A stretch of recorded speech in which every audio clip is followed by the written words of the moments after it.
Buying a house, worst investment you'll ever make in your entire life. Let's say you paid $1 million for a house. Average house here is $576. $576 is what you paid. Now you need 12% for broker fees. Let's say you keep the house 10 years. You need 10% in maintenance fees. It's 1% a year in maintenance fees. It's about 2% in property taxes every year. That's 20%. 2 times 10 is 20. And it's probably 7% to the bank, so that's 70%. Total those up, it's 112%. $576,000 home will have to be sold for $1.2 million in 10 years. You're not going to sell it for that. To break even, dead money, and you had to put $100,000 down to do this deal. They're serving a master. They'll borrow money from the Bank of America, and then if they can get some more money, they'll have a little retirement account that funds Wall Street. This is a big game, bro. Rather than buying one house, rent where you live, and take that $100,000 and go buy a piece of real estate where other people live. I just don't need to own a home on the way up. I need to own assets that pay me on the way up. And once I have enough cash flow from the assets, then if I want to go buy a house or a watch or a car, I buy it out of the passive income. Buying a house comes with high costs that can outweigh its value.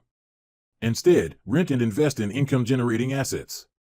Once you have passive income, then consider buying luxuries.